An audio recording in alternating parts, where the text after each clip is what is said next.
presentasi saya serahkan kepada kelompok. Silakan. Baik Pak, terima kasih untuk kesempatan.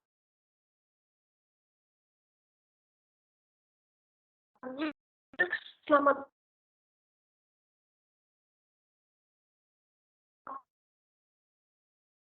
Pak Daniel dan teman-teman semua di dengan Agnes Monica NIM selaku motor saya NIM 12007 Dina NIM 12909 akan mempresentasikan TKS 3 yaitu representasi manajemen dan pakar auditor.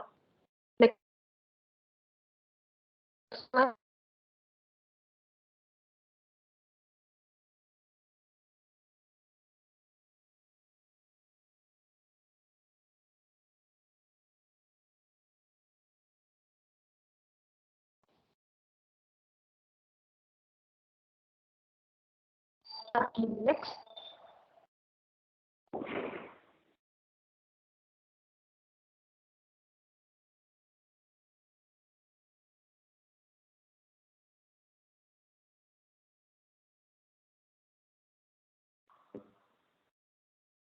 Apakah suara saya sudah bisa terdengar?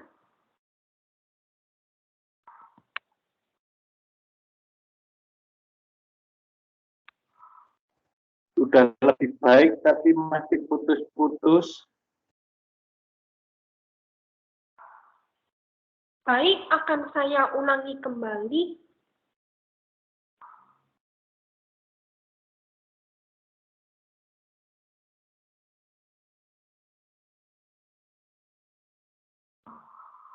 Berikut merupakan tujuan pembelajaran hari ini. Yang pertama, untuk mengidentifikasi penerapan representasi manajemen.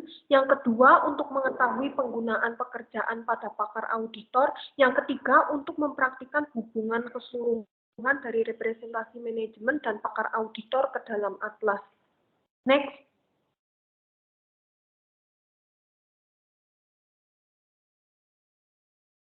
Berikut akan dijelaskan oleh Ella.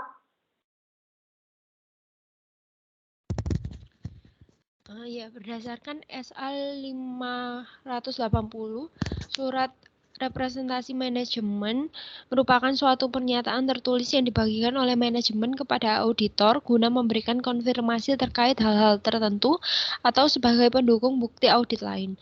Perlu diketahui bahwa representasi tertulis dalam konteks ini tidak termasuk laporan keuangan, asersi yang terdapat di dalamnya, ataupun buku dan catatan yang mendukung laporan keuangan tersebut. Dalam meminta CRL tersebut perlu memperhatikan tanggalnya. Alasannya, tanggal yang tertera pada CRL ini harus sama dengan tanggal selesainya pemeriksaan lapangan dan juga CRL ini harus dirilis sebelum laporan audit independen terbit. Selain itu, CRL ini juga harus ditandatangani pejabat perusahaan yang berwenang seperti direktur utama.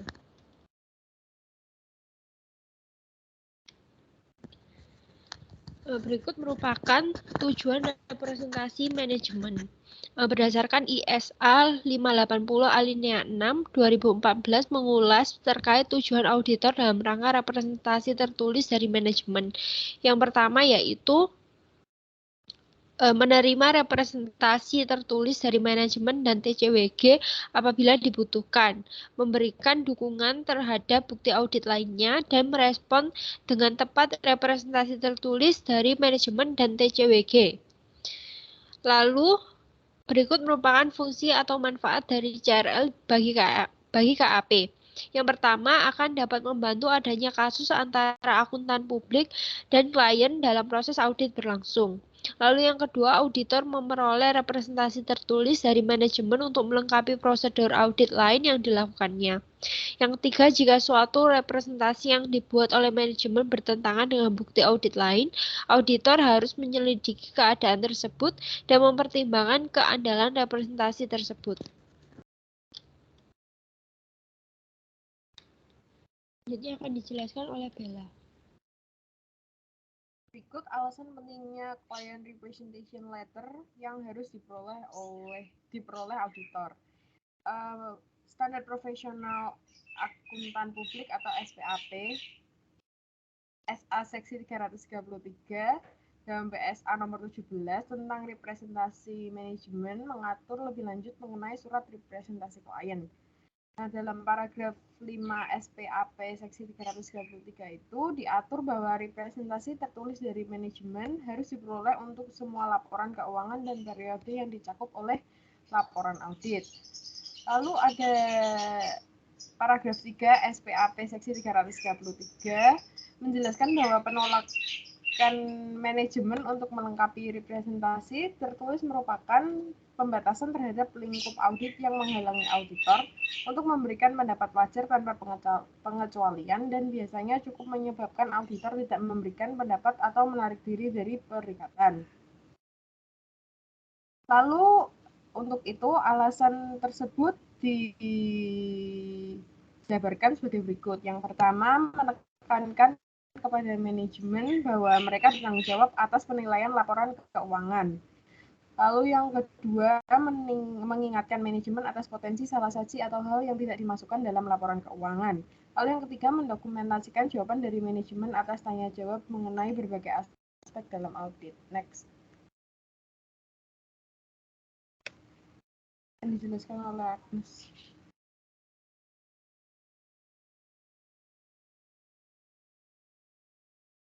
Berikutnya saya akan menjelaskan terkait ketentuan representasi manajemen berdasarkan SA 580 menyebutkan terdapat 6 ketentuan penting yang perlu dimasukkan dalam surat representasi klien. Yang pertama, laporan keuangan. Jadi auditor harus meminta representasi tertulis dari manajemen yang mempunyai tanggung jawab semestinya atas laporan keuangan dan pengetahuan atas hal-hal yang dipandang penting. Selain itu, adanya keyakinan manajemen bahwa laporan keuangan disajikan dengan wajar dan sesuai dengan prinsip akuntansi berterima umum. Yang kedua, informasi yang disediakan dan kelengkapan transaksi. Dalam hal ini, auditor harus meminta kepada manajemen terkait penyediaan representasi tertulis.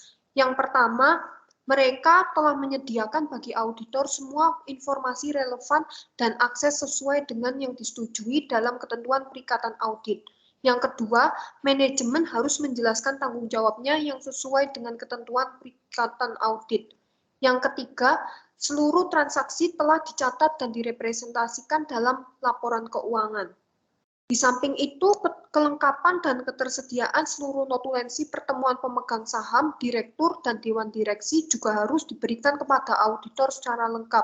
Kemudian, auditor perlu mengomunikasikan dari badan pengatur mengenai ketidakpatuhan atau kelemahan dalam praktik laporan keuangan. Selanjutnya yang ketiga, pengakuan, pengukuran, dan pengungkapan. Dalam hal ini, keyakinan manajemen bahwa dampak dari salah saji laporan keuangan yang tidak dikoreksi adalah tidak material bagi laporan keuangan secara keseluruhan. Di samping itu, manajemen memberikan informasi mengenai transaksi pihak terkait, jumlah piutang dan terutang dari atau kepada pihak terkait. Selain itu, klaim yang belum diajukan atau penilaian dari pengacara klien memiliki asersi penting dan harus diungkapkan sesuai dengan PSAK nomor 57, estimasi utang, kewajiban kontingensi, dan juga aset bersyarat. Kemudian yang keempat, kejadian setelah tanggal neraca. Pada ketentuan ini, surat ini digunakan untuk menyatakan kebangkrutan konsumen utama dengan piutang dagang berjumlah besar pada tanggal neraca dan adanya penggabungan usaha atau akuisisi setelah tanggal neraca. Surat tersebut merupakan dokumen sebagaimana manajemen ditanyai dengan pertanyaan tertentu untuk memastikan bahwa manajemen memahami tanggung jawabnya dan untuk melindungi auditor jika manajemen akan dituntut. Kemudian yang kelima, mempertimbangkan tambahan informasi yang menyertai laporan keuangan dasar. Auditor harus jelas dan tepat dalam memisahkan audit dan tanggung jawab laporan atas laporan keuangan utama dan untuk informasi tambahan.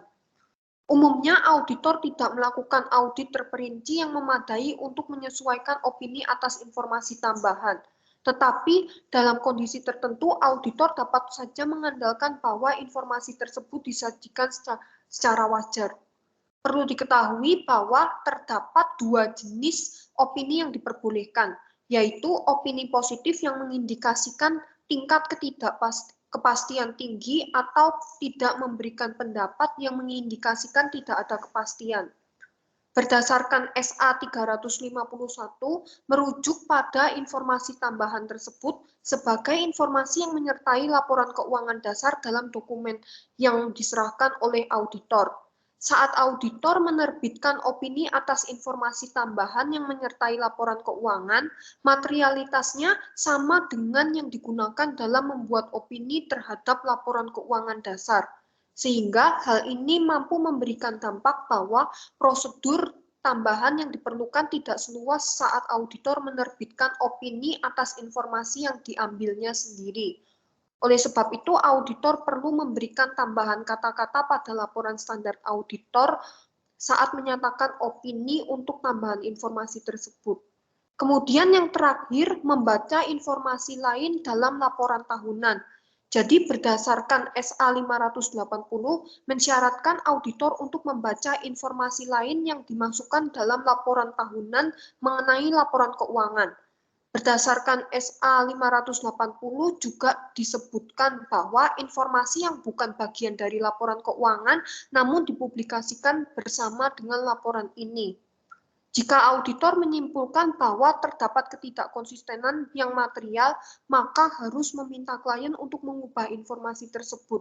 Jika klien menolak dan hal ini tidak biasa, maka auditor akan memasukkan paragraf penjelasan dalam laporan audit atau mengundurkan diri. Hal ini dinilai karena pihak manajemen telah membatasi lingkup audit, maka auditor harus mengambil tindakan secara tepat. Next slide.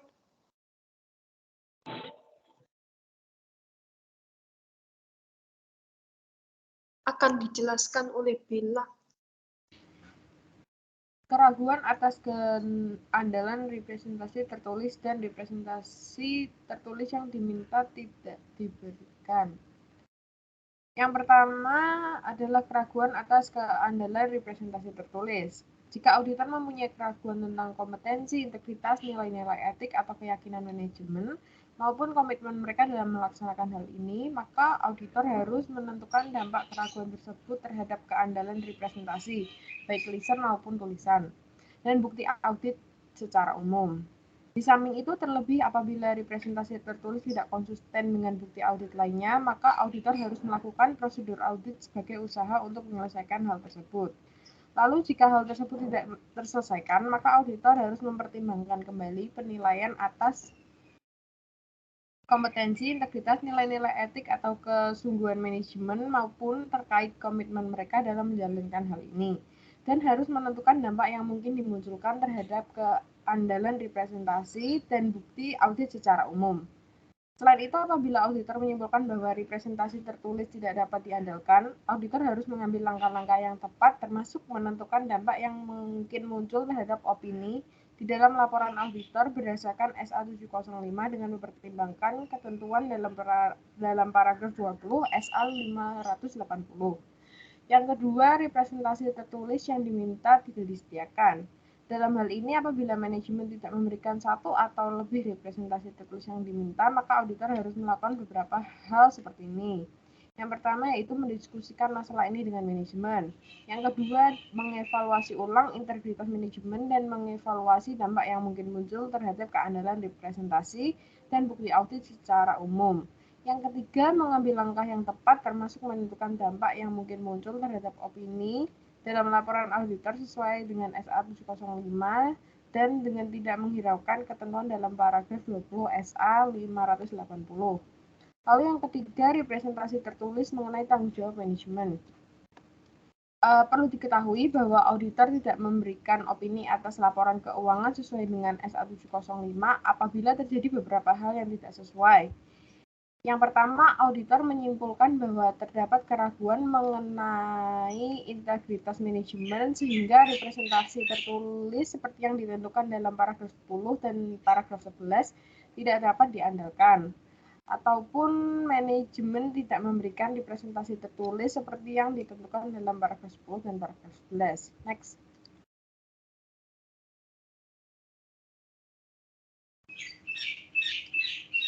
Definisi pakar auditor. Berdasarkan SA 620 IAPI 2014, pakar auditor dapat didefinisikan sebagai individu atau organisasi yang mempunyai keahlian pada suatu bidang tertentu di luar akuntansi dan auditing. Sebagaimana individu atau organisasi tersebut mampu menyalurkan jasanya kepada auditor agar dapat bekerja dalam bidang khusus, itu sebagai perolehan atas bukti audit yang cukup dan layak. Di samping itu, seorang pakar auditor dapat dibagi menjadi dua golongan. Yang pertama, seorang pakar internal yang terdiri dari rekan atau staf, termasuk staf sementara dari KAP auditor tersebut atau KAP jejaring, atau seorang pakar eksternal.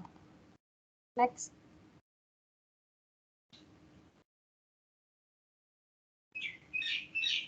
Menurut SA 620 IAPI 2014 juga menyatakan bahwa di bidang audit cukup banyak pakar audit yang dibutuhkan untuk membantu auditor dalam melakukan pemeriksaan pada proses auditnya. Contoh yang pertama yaitu penilaian atas instrumen keuangan yang kompleks seperti tanah dan bangunan, mesin dan pabrik, perhiasan, karya seni, barang antik, aset tidak berwujud, aset yang didapatkan, dan liabilitas yang diambil alih dalam kombinasi bisnis dan aset yang mungkin telah menghadapi penurunan. Lalu yang kedua, perhitungan aktuaris atau liabilitas yang berhubungan dengan kontrak asuransi atau program manfaat bagi karyawan. Yang ketiga, estimasi cadangan minyak dan gas. Yang keempat, penilaian atas liabilitas lingkungan dan biaya pembersihan lingkungan. Yang kelima, interpretasi atas kontrak dan peraturan perundang-undangan. Yang keenam, analisis dari isu atau kepatuhan pajak yang kompleks atau tidak biasa. Dan yang terakhir, auditor dapat menggunakan pakar saat mengatur prosedur dan mengevaluasi hasil dari prosedur yang dilakukan menggunakan data analisis. Next. Untuk itu, maka tujuan auditor tersebut dibagi menjadi dua. Yang pertama, sebagai penentu terkait perlu atau tidaknya menerapkan pekerjaan seorang pakar auditor. Lalu yang kedua yaitu apabila menerapkan pekerjaan pakar auditor untuk memutuskan apakah pekerjaan tersebut memadai untuk tujuan auditor. Next. Akan dijelaskan oleh Agnes. Berikutnya terkait ketentuan pakar auditor. Yang pertama, penentuan kebutuhan seorang pakar auditor. Yang kedua, sifat saat dan luas prosedur audit. Yang ketiga, kompetensi, kapabilitas, dan objektivitas pakar auditor. Yang keempat, pemerolehan suatu pemahaman tentang bidang keahlian pakar auditor. Yang kelima, perjanjian dengan pakar auditor. Yang keenam, evaluasi kecukupan pekerjaan pakar auditor. Dan yang terakhir, pengajuan ke pakar auditor dalam laporan auditor. Next. Berikutnya terkait penentuan kebutuhan seorang pakar auditor. Jadi berdasarkan SA 620, apabila keahlian di suatu bidang selain akuntansi atau audit dibutuhkan sebagai perolehan atas bukti audit kompeten yang cukup dan layak, maka auditor perlu memutuskan terkait perlu atau tidaknya pekerjaan seorang pakar auditor. Dalam hal ini, auditor harus menentukan terkait apakah akan menggunakan pekerjaan pakar atau tidak. Maka auditor harus mempertimbangkan yang pertama, materialitas barang, yang kedua, sifat dan kompleksitas item, dan yang ketiga, bukti audit lain yang tersedia terkait dengan item tersebut. Di samping itu, SA 620 juga menambahkan bahwa seorang pakar auditor mungkin diperlukan untuk membantu auditor dalam hal tertentu seperti yang pertama, mendapatkan suatu pemahaman terkait entitas dan lingkungannya termasuk pengendalian internalnya. Yang kedua, meneliti dan menilai risiko-risiko kesalahan penyajian material. Yang ketiga, menentukan dan melaksanakan tanggapan menyeluruh untuk menilai risiko di tingkat laporan keuangan. Yang keempat, mendesain dan menerapkan prosedur audit lebih lanjut untuk menanggapi risiko yang telah ditentukan pada tingkat asersi yang terdiri dari pengujian, pengendalian, atau prosedur substantif. Yang terakhir, mengevaluasi kecukupan dan ketepatan bukti audit yang didapatkan dalam pembuatan suatu opini atas laporan keuangan. Next slide.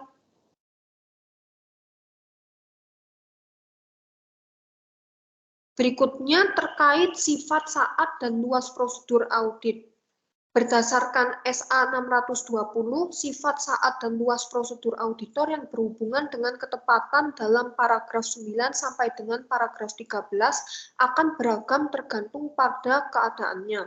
Dalam hal ini, penetapan sifat, saat, dan luas prosedur audit tersebut harus memperhatikan beberapa hal penting, di antaranya seperti yang pertama, perihal dengan sifat yang berhubungan dengan pekerjaan pakar. Yang kedua, risiko kesalahan penyajian material dalam hal yang berhubungan dengan pekerjaan pakar. Yang ketiga, signifikansi pekerjaan pakar dalam konteks audit. Yang keempat, pengetahuan, keterampilan, dan pengalaman auditor mengenai pekerjaan sebelumnya yang dilakukan oleh pakar tersebut.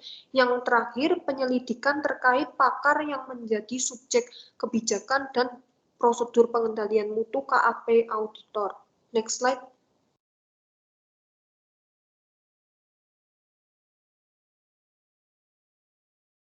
Berikutnya terkait ketentuan mengenai kompetensi, kapabilitas, dan objektivitas pakar auditor. Berdasarkan SA 620, auditor perlu menelaah terkait benar atau tidaknya bahwa seorang pakar auditor mempunyai kompetensi, kapabilitas, dan objektivitas yang dibutuhkan sebagai tujuan auditor. Perlu diketahui bahwa pada kasus pakar eksternal yang ditunjuk auditor, telaah atas objektivitas harus termasuk permohonan keterangan terkait kepentingan dan hubungan yang mungkin dapat menimbulkan sebuah intimidasi bagi IAP objektivitas pakar tersebut. Kemudian SA 620 juga menambahkan bahwa informasi tentang kompetensi, kapabilitas, dan objektivitas pakar auditor dapat ditemukan dari berbagai sumber. Untuk itu, informasi-informasi tersebut diantaranya adalah yang pertama, pengalaman pribadi pakar tersebut dengan pekerjaan sebelumnya, yang kedua, diskusi atau berkomunikasi dengan pakar sebelumnya, yang ketiga, mencari informasi dengan auditor lain atau pihak lain yang terbiasa dalam menggunakan pekerjaan pakar tersebut, yang keempat, pengetahuan kualifikasi pakar tersebut, keanggotaan dalam organisasi atau asosiasi industri, izin praktik, atau bentuk lain pengakuan eksternal. Yang kelima, memahami makalah atau buku yang diterbitkan atau ditulis oleh pakar tersebut, dan yang terakhir, kebijakan dan prosedur pengendalian mutu KAP auditor tersebut. Next slide. Akan dijelaskan oleh Ella. Selanjutnya, ada pemerolehan suatu pemahaman tentang bidang keahlian pakar auditor. Berdasarkan SA 620 IAPI 2014, auditor harus mendapatkan suatu wawasan yang memadai terkait bidang keahlian pakar. Agar auditor mampu mencapai hal tersebut, berikut yang pertama itu menetapkan sifat, ruang lingkup, dan objektivitas pekerjaan pakar sebagai tujuan auditor. Yang kedua, mengevaluasi kecukupan pekerjaan tersebut sebagai tujuan auditor. Selanjutnya ada perjanjian dengan pakar auditor. Berdasarkan SA 620 IAPI 2014, auditor harus menyepakati beberapa hal dengan pakar auditor. Yang pertama yaitu sifat, ruang lingkup, dan objektivitas pekerjaan pakar. Kedua, tugas dan tanggung jawab auditor dan pakar tersebut. Ketiga, sifat, saat, dan luas komunikasi antara auditor dan pakar tersebut, termasuk bentuk laporan apapun yang akan disuguhkan oleh pakar tersebut. Yang terakhir, kepentingan pakar tersebut untuk memeriksa tuntutan kerahasiaan. Selanjutnya ada evaluasi kecukupan pekerjaan pakar auditor. Berdasarkan SA 620 IAPI 2014, auditor perlu menelaah kecukupan pekerjaan pakar auditor sebagai tujuan auditor. Yang pertama, relevansi dan kelayakan dari temuan atau kesimpulan pakar tersebut dan konsistensi hal-hal tersebut dengan bukti audit lainnya. Yang kedua, seandainya pekerjaan pakar tersebut mengikut sertakan penetapan asumsi dan metode signifikan, relevansi dan kelayakan asumsi serta metode tersebut dalam keadaan yang berkaitan. Lalu yang ketiga, jikalau pekerjaan pakar tersebut mengikut sertakan penerapan data sumber yang signifikan bagi pekerjaan pakar tersebut, relevansi, kelengkapan, dan akurasi data sumber tersebut. Selanjutnya, pengajuan ke pakar auditor dalam laporan auditor. Berdasarkan SA 620 IAPI 2014, auditor tidak perlu merujuk ke pekerjaan seorang pakar auditor dalam laporan audit yang berisi suatu opini tanpa modifikasi kecuali diwajibkan oleh peraturan perundang-undangan. Apabila auditor membentuk acuan ke pekerjaan seorang pakar auditor dalam laporan audit karena pengajuan tersebut relevan dengan suatu pemahaman atas modifikasi terhadap opini auditor, maka auditor harus menerangkan dalam laporan auditnya bahwa pengajuan tersebut tidak mengundurkan tanggung jawab auditor atas opini tersebut. Selanjutnya akan dijelaskan oleh Bella. Jadi ini mengenai pertimbangan untuk kesepakatan antara auditor dengan pakar auditor eksternal. Akan membahas tentang sifat, ruang lingkup, dan tujuan pekerjaan pakar eksternal yang ditunjuk auditor, lalu komunikasi dan pelaporan, peran dan tanggung jawab auditor dan pakar eksternal auditor. Yang keempat, kerahasiaan. Next.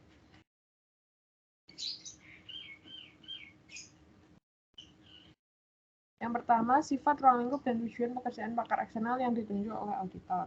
Berdasarkan SA 620 IAPI 2014, perlu diketahui bahwa terdapat penjelasan terkait sifat, ruang lingkup, dan tujuan pekerjaan pakar eksternal yang ditunjuk auditor.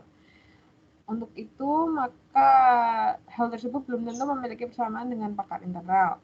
Yang pertama, untuk pakar eksternal, yang pertama yaitu sifat dan ruang lingkup prosedur ini diterapkan oleh pakar eksternal yang ditunjuk auditor. Yang kedua, tujuan pekerjaan pakar eksternal yang ditunjuk auditor dalam konteks pertimbangan materialitas dan risiko mengenai hal yang bersangkutan dengan pekerjaan pakar eksternal auditor dan apabila relevan, kerangka pelaporan keuangan yang berlaku. Yang ketiga, adanya standar kinerja teknis yang relevan atau ketetapan profesional lain atau industri yang akan diikuti oleh pakar eksternal yang ditunjuk auditor. Lalu yang keempat, asumsi dan metode, termasuk model jika berlaku, sebagaimana akan digunakan oleh pakar eksternal yang ditunjuk auditor beserta tugas mereka. Yang terakhir yaitu tanggal efektif apabila berlaku. Itu sebagai periode pengujian atas hal pokok yang berhubungan dengan pekerjaan pakar eksternal yang ditunjukkan auditor dan ketetapan terkait peristiwa kemudian. Next.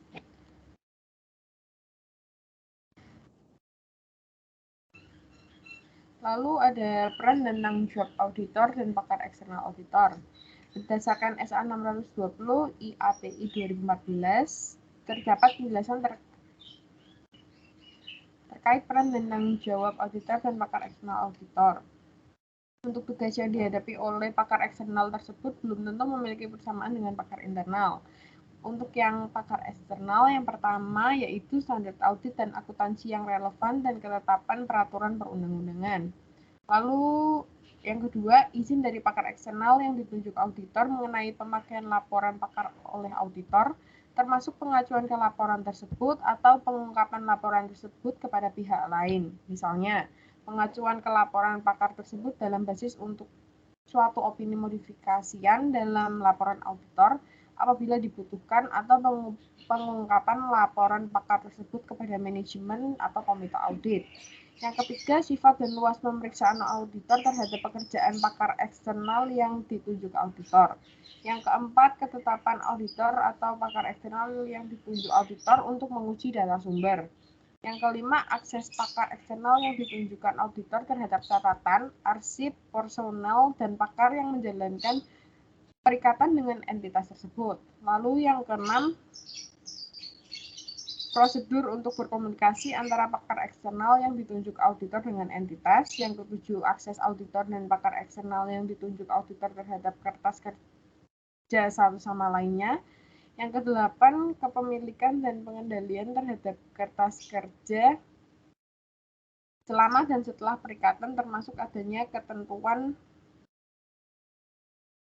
penyimpanan dokumen, lalu ada tanggung jawab pakar eksternal yang ditunjuk auditor untuk menjalankan pekerjaan dengan keahlian atau ketelitian, lalu kompetensi dan kemampuan pakar eksternal yang ditunjuk auditor untuk menjalankan suatu pekerjaan, lalu harapan bahwa pakar eksternal yang ditunjuk auditor akan mengarahkan semua pengetahuannya yang relevan dengan audit atau apabila tidak akan mengonfirmasikan kepada auditor.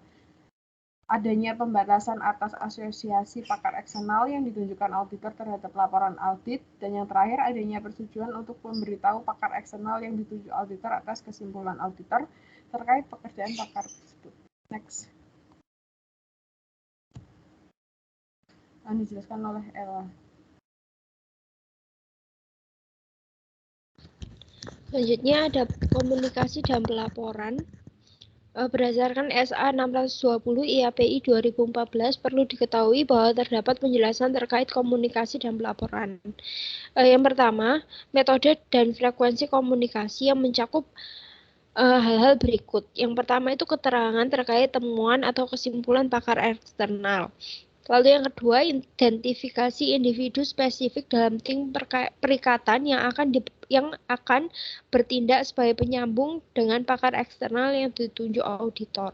Lalu selanjutnya ada ketentuan periode bagi pakar eksternal auditor yang akan menyelesaikan pekerjaan dan melaporkan temuan atau kesimpulan kepada auditor. Yang tiga, tanggung jawab pakar eksternal yang ditunjuk auditor untuk mendiskusikan dengan segera terkait adanya kemungkinan terjadinya penundaan dalam penyelesaian pekerjaan serta kemungkinan kurang terbuka atau pembatasan atas temuan dan kesimpulan pakar tersebut. Lalu selanjutnya tanggung jawab pakar eksternal yang ditunjuk auditor untuk mendiskusikan dengan segera adanya pembatasan dari entitas mengenai akses pakar tersebut terhadap catatan arsip personel atau pakar yang melakukan perikatan dengan entitas. Yang kelima ada tanggung jawab pakar eksternal yang ditunjuk auditor untuk mendiskusikan kepada auditor semua informasi yang diyakini oleh pakar tersebut relevan dengan audit, termasuk adanya perubahan dalam situasi yang sebelumnya telah dibicarakan. Yang selanjutnya, tanggung jawab pakar eksternal yang ditunjuk auditor untuk mendiskusikan situasi yang dapat membentuk ancaman terhadap objektivitas pakar tersebut dan adanya perlindungan yang relevan yang dapat menghapuskan atau memperkecil ancaman tersebut ke tingkat yang mampu diterima.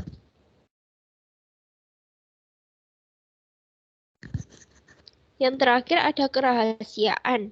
Berdasarkan SA 620 IAPI 2014 menyatakan bahwa kepentingan pakar auditor untuk meneliti dan memeriksa ketentuan kerahasiaan harus memiliki cakupan khusus, yaitu pasal kerahasiaan dalam ketentuan etika yang relevan akan diterapkan kepada auditor. Lalu ketentuan tambahan yang mungkin dapat dikenakan oleh peraturan perundang-undangan yang berlaku apabila ada. Selanjutnya, ketentuan khusus mengenai kerahasiaan yang diminta oleh entitas apabila ada. Berikutnya, studi kasus akan dijelaskan oleh Bella. Jadi studi kasus kami ini adalah gambaran umum auditor dan klien dari studi kasus kami. Next.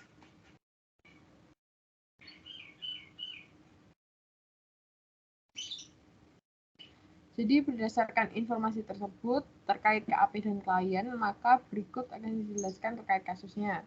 Yang pertama, KAP Agnes Bella dan Daniela sebagai auditor diminta untuk melaksanakan audit pada PT Kertas Makmur untuk tahun buku 2018. Dalam hal ini, maka auditor menemukan beberapa masalah pada ayat-ayat penyesuaian perusahaan tersebut. Selain itu, auditor tidak menemukan masalah signifikan lainnya dalam laporan keuangan dari klien.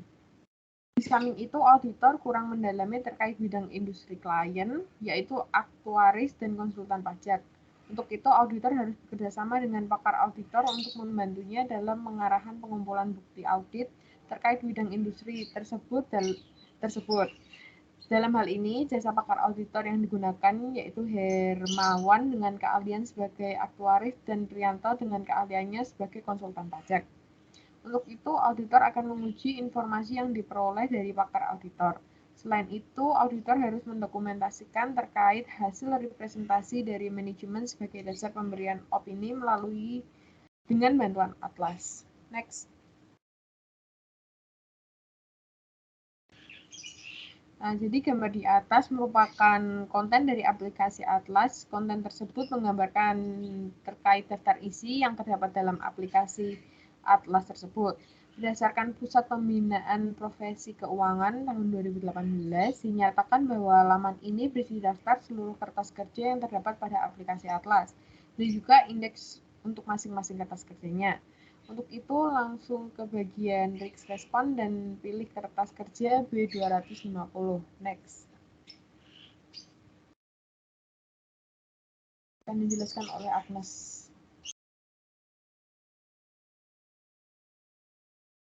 Ya, pada slide ini telah ditampilkan salah satu halaman Atlas, yaitu kertas kerja dari representasi manajemen.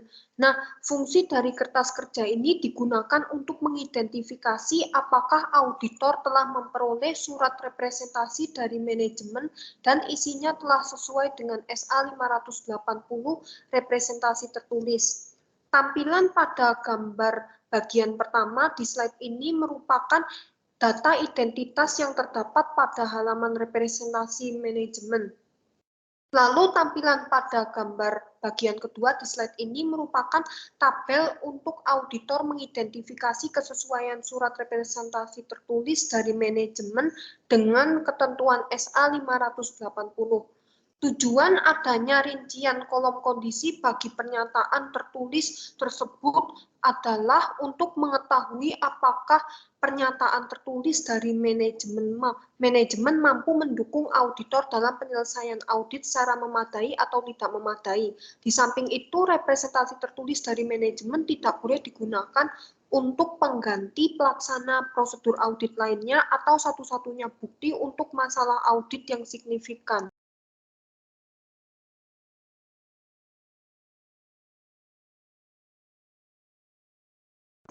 Next slide.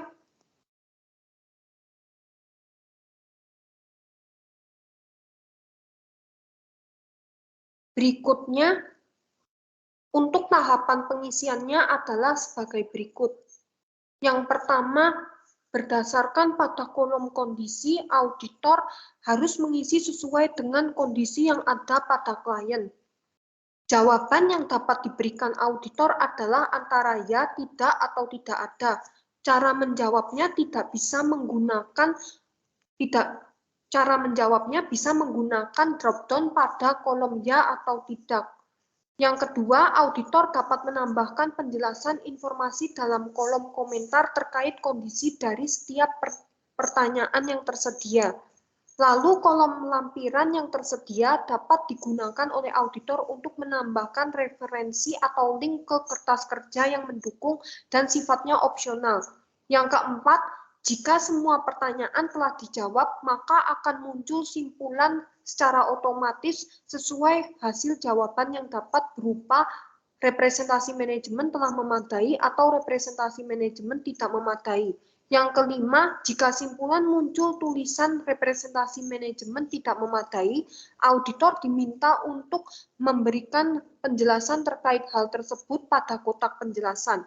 Selanjutnya, pada kotak status KKP, memberikan informasi kertas kerja kelengkapan pengisian kotak warna hijau. Status KKP dapat berupa komplit yang menandakan bahwa pertanyaan berhasil dijawab dan sebaliknya incomplete yang artinya pertanyaan kurang mampu dijawab. Dan yang terakhir, auditor mempertimbangkan standar audit atau SA lainnya yang mewajibkan surat representasi manajemen memuat hal-hal relevan lainnya seperti SA 540 untuk menyatakan kewajaran asumsi estimasi akuntansi yang digunakan manajemen. Next.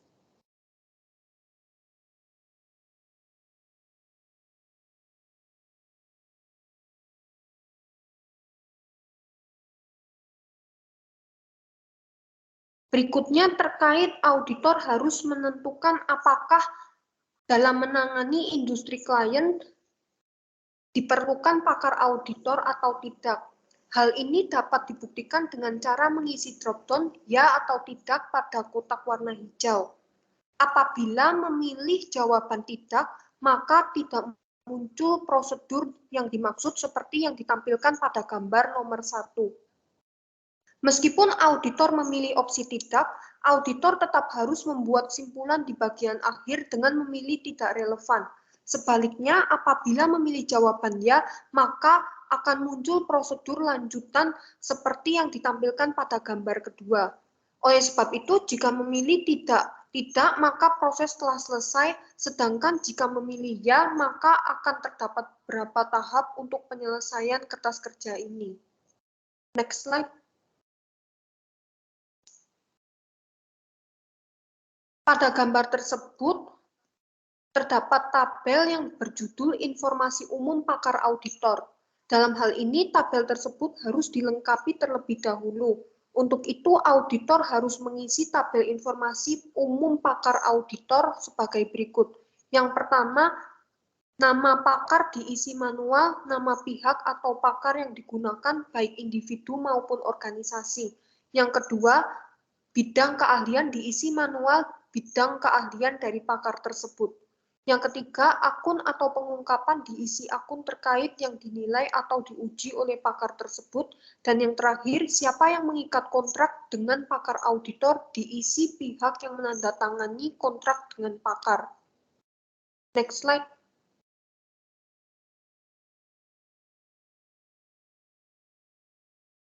Berikutnya, terkait tabel pertanyaan pada bagian 1 sampai dengan 4. Pada kolom penjelasan atau referensi ke pengujian yang dilakukan, auditor mengisi secara manual terkait uraian jawaban yang relevan atas setiap pertanyaan di kolom faktor-faktor yang dipertimbangkan. Untuk itu, pada kertas kerja ini, auditor mengidentifikasi atas penggunaan pakar auditor dalam pengujian suatu akun. Berdasarkan SA 620, prosedur yang harus dicakup oleh auditor diantaranya yang pertama, pada bagian pertama, auditor diharapkan memberikan jawaban terkait penentuan kebutuhan pakar auditor.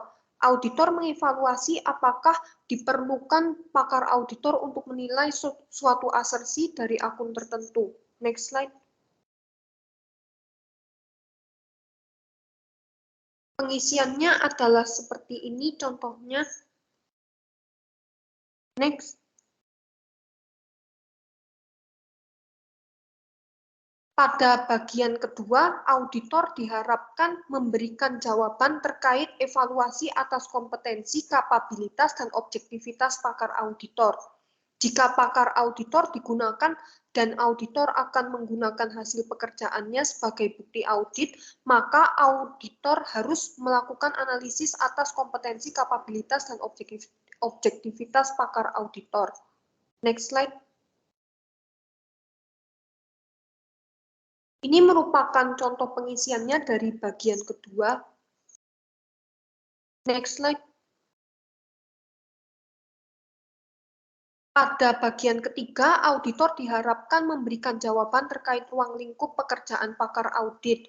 Auditor harus melihat kepada ruang lingkup pekerjaan auditor untuk menentukan apakah ruang lingkup tersebut sesuai dengan data yang dibutuhkan auditor untuk menyimpulkan suatu asersi. Next. Ini merupakan contoh pengisiannya pada bagian yang ketiga. Next slide.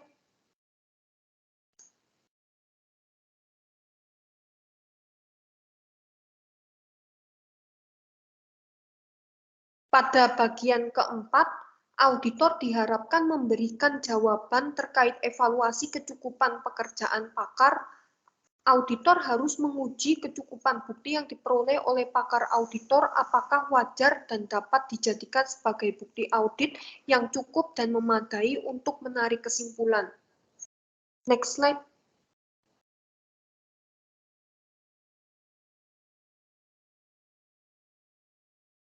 Ini merupakan contoh pengisian pada bagian yang keempat. Next slide akan dijelaskan oleh Ella. Adapun tahap pengisian kertas kerja pakar auditor bagian akhir atau simpulannya, untuk itu tahap pengisian ini akan dijabarkan secara rinci sebagai berikut Pusat Pembinaan Profesi Keuangan 2018. Yang pertama itu, auditor harus mengisi kotak simpulan berdasarkan pertimbangan pada isian pertanyaan. Simpulan dapat diisi secara drop-down dengan 3 pilihan antara memadai, tidak memadai, ataupun tidak relevan.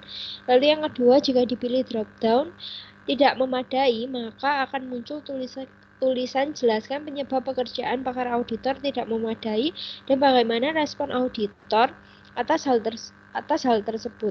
Auditor diminta untuk menjelaskan hal tersebut pada kotak penjelasan.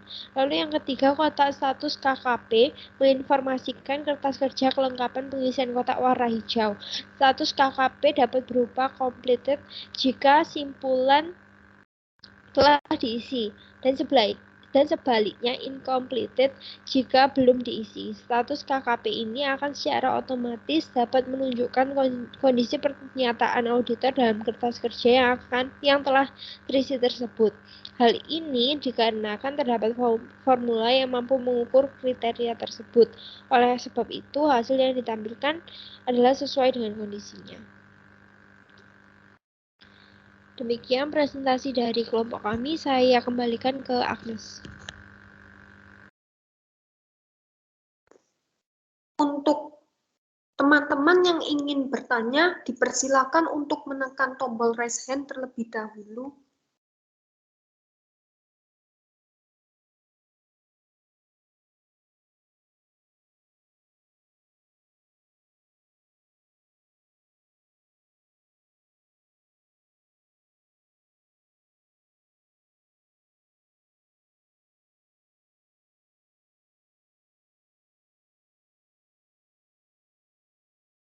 Baik, kami akan membuka 4 sesi pertanyaan dengan 3 penanya masing-masing. Untuk yang pertama, dipersilahkan Anita.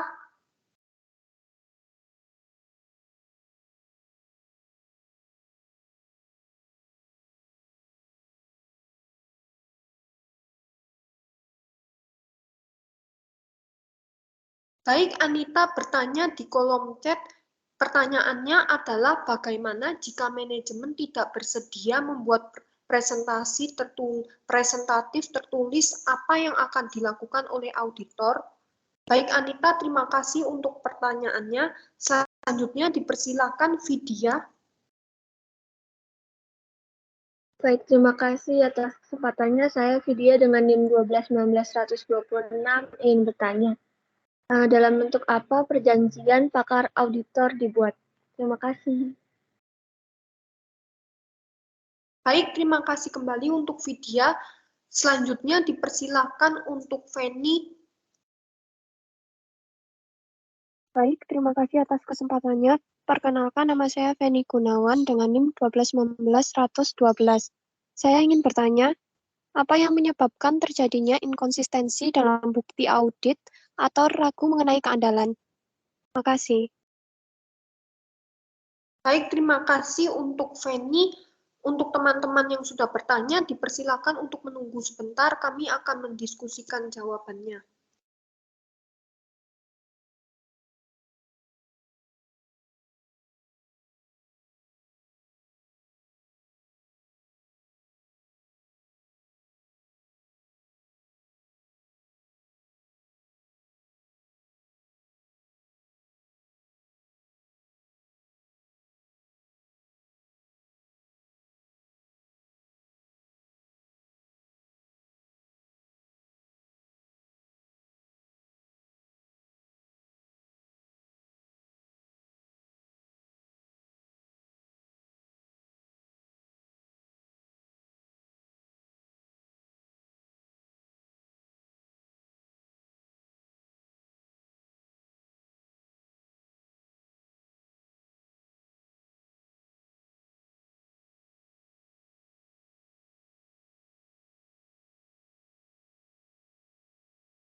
Baik, saya akan mencoba menjawab pertanyaan dari Anita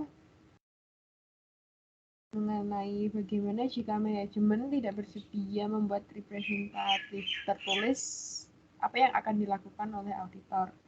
Jadi,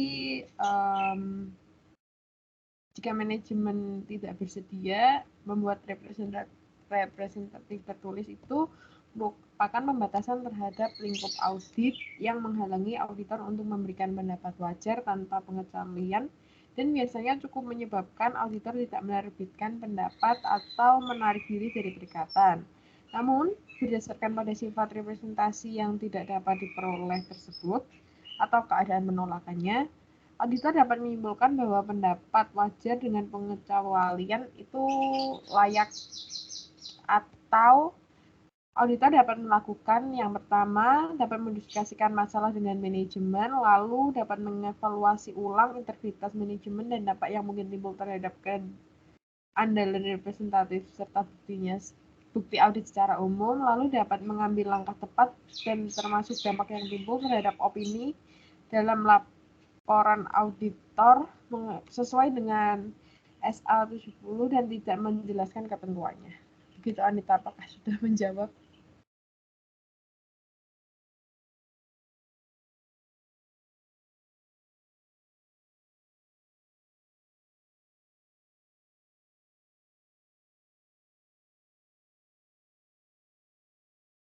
Selanjutnya saya akan mencoba menjawab pertanyaan dari Vidya yang tadi bertanya tentang dalam bentuk apa perjanjian pakar auditor dibuat.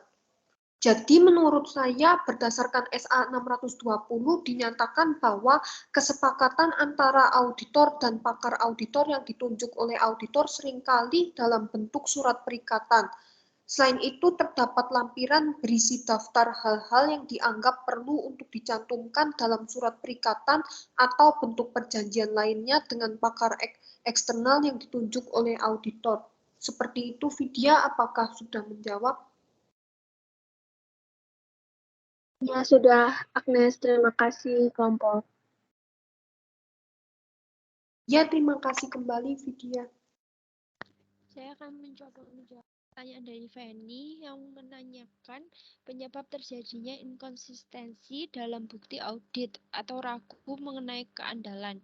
Jadi yang pertama itu bukti audit yang diperoleh dari suatu sumber tidaklah konsisten dengan bukti dari sumber lain. Lalu yang kedua, auditor meragukan keandalan informasi yang akan digunakan sebagai bukti audit. Auditor wajib memodifikasi atau menambah prosedur audit yang akan diperlukan untuk menyelesaikan masalahnya, dan auditor wajib menyelesaikan masalahnya, dan auditor wajib mempertimbangkan dampaknya jika ada terhadap aspek audit yang lain. Apakah sudah menjawab, Fanny? Sudah menjawab, Ella. Terima kasih, Ella dan kelompok.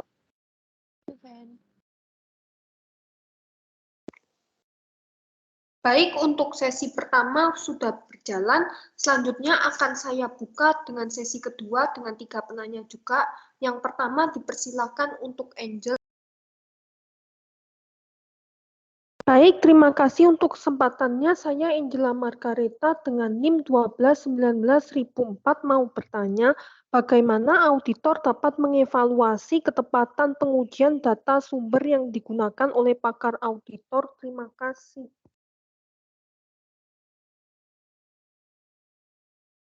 Baik, terima kasih untuk pertanyaannya, Angela.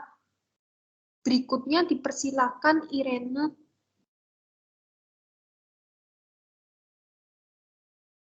Baik, terima kasih kelompok atas waktu yang diberikan. Saya Irena dengan NIM belakang 14 ingin bertanya, bagaimana jika perusahaan mengganti auditornya? Terima kasih. Baik, Irena, untuk pertanyaannya. Selanjutnya dipersilakan untuk Yohan. Baik, terima kasih untuk kesempatannya. Saya Yohan dengan NIM 1219 tanya. Bagaimana proses prosedur konfirmasi eksternal? Terima kasih. Baik, terima kasih untuk Yohan atas pertanyaannya. Mohon ditunggu sebentar untuk penanya, akan kami diskusikan terlebih dahulu jawabannya.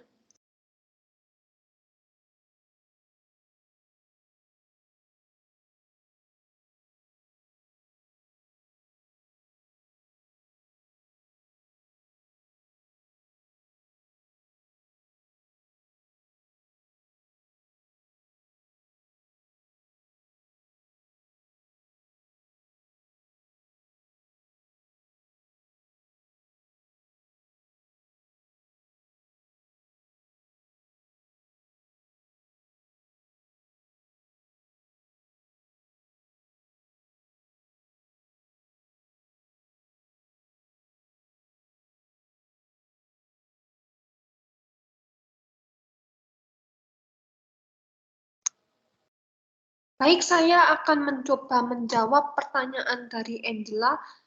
Jadi berdasarkan SA 620 dalam kasus tertentu, pada saat sifat data sumber yang digunakan oleh pakar auditor bersifat sangat teknis dalam kaitannya dengan bidang keahlian pakar tersebut dapat menguji data sumber yang tersedia. Jika pakar auditor telah menguji data sumber, maka auditor perlu meminta keterangan kepada pakar, supervisi, atau preview atas pengujian yang dilakukan oleh pakar tersebut, sehingga tahap ini mungkin merupakan cara yang tepat bagi auditor untuk mengevaluasi relevansi, kelengkapan, dan keakuratan data. Seperti itu, Angel, apakah sudah menjawab?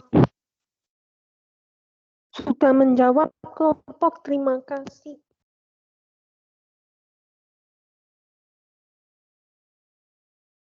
Baik, selanjutnya saya ingin mencoba menjawab pertanyaan dari Irena yang bertanya tentang bagaimana jika perusahaan mengganti auditor.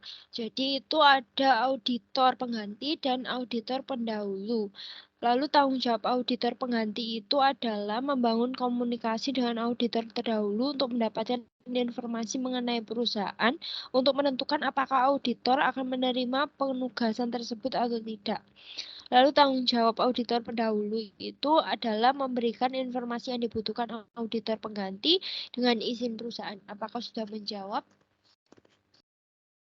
Baik, terima kasih Ella dan kelompok. Terima kasih. Saya akan langsung mencoba menjawab pertanyaan dari Yowan tentang bagaimana prosedur konfirmasi eksternal. Jadi sebelumnya tujuan prosedur konfirmasi eksternal itu untuk mendesain dan melaksanakan prosedur tersebut untuk memperoleh bukti audit relevan dan andal. Jadi prosedurnya yang pertama yaitu menentukan informasi yang dikonfirmasi atau yang diminta. Yang kedua memilih pihak yang tepat untuk dikonfirmasi. Yang ketiga mendesain permintaan konfirmasi termasuk menentukan apakah permintaan telah dialamatkan dengan tepat dan berisi informasi jawaban untuk dikirimkan secara langsung kepada auditor. Lalu yang terakhir, mengirimkan permintaan tersebut, termasuk permintaan tidak lanjut jika berlaku kepada pihak yang dikonfirmasi. Begitu, Yuan. Apakah sudah menjawab? Baik, sudah menjawab. Terima kasih, kelompok. Untuk selanjutnya akan saya buka sesi ketiga dengan 3 penanya juga. Silakan yang pertama, Michael.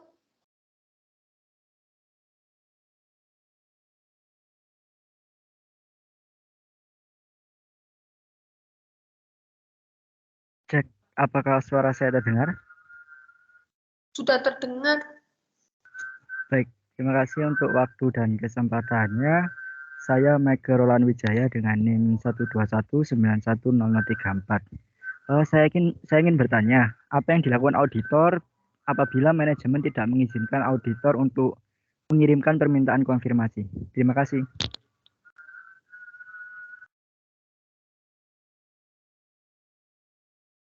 Baik, terima kasih untuk Michael atas pertanyaannya. Dipersilakan untuk selanjutnya Kak Esa bisa mengajukan pertanyaannya.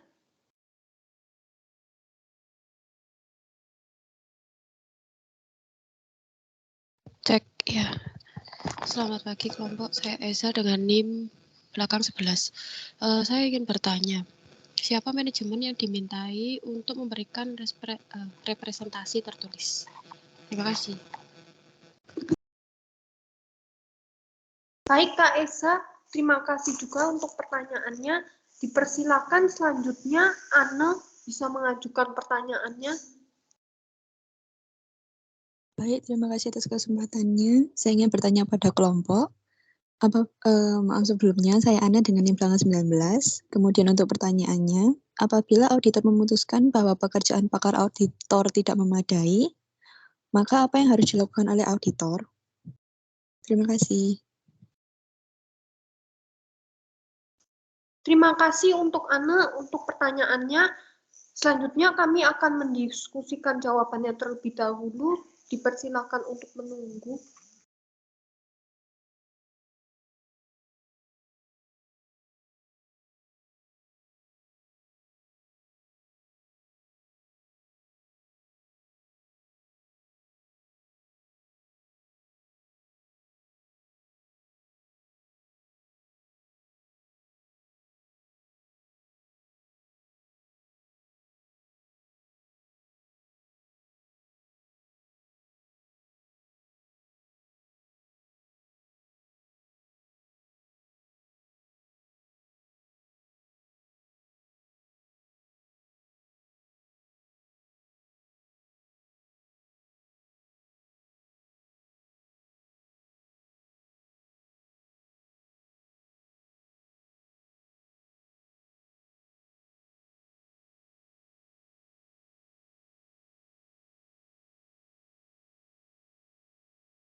Baik, saya akan mencoba menjawab pertanyaan dari Michael tentang apa yang dilakukan auditor bila manajemen tidak mengizinkan auditor untuk mengirimkan permintaan konfirmasi. Jadi yang pertama dapat meminta keterangan tentang alasan manajemen untuk menolak dan mencari bukti audit tentang validitas dan memadainya alasan tersebut. Lalu yang kedua, mengevaluasi implikasi penolakan manajemen atas penilaian auditor terhadap risiko kesalahan penyajian material yang relevan, termasuk risiko kecurangan dan sifat saat dan luas prosedur audit lain lanjutan. Yang ketiga yaitu melakukan prosedur audit alternatif. Namun jika auditor menyimpulkan bahwa penolakan manajemen atau mengizinkan auditor mengirim permintaan konfirmasi adalah tidak masuk akal, atau auditor tidak dapat memperoleh bukti audit yang relevan dan andal dari prosedur audit alternatif, auditor harus mengomunikasikan hal ini dengan pihak yang bertanggung jawab atas tata kelola dan mempertimbangkan implikasi terhadap audit dan opini auditor. Begitu, Michael, apakah sudah menjawab? Baik, terima kasih kelompok atas jawabannya.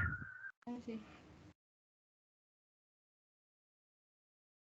Berikutnya saya akan mencoba menjawab pertanyaan dari Kak Esa yang tadi bertanya terkait siapa manajemen yang dimintai untuk memberikan representasi tertulis. Jadi menurut saya manajemen tersebut bukan pihak yang bertanggung jawab atas tata kelola, namun manajemen yang dimaksud adalah seorang direktur utama, direktur keuangan, dan jabatan yang setara. Sebagaimana orang-orang ini wajib memiliki pengetahuan terkait laporan keuangan yang disajikan. Seperti itu, Kak Esa, apakah sudah menjawab? Iya, Agnes, terima kasih. Terima kasih kembali, Kak. Selanjutnya saya akan mencoba menjawab pertanyaan dari Regiana yang bertanya tentang apabila auditor memutuskan bahwa pekerjaan pakar auditor tidak memadai untuk tujuan auditor, yang harus dilakukan itu apa?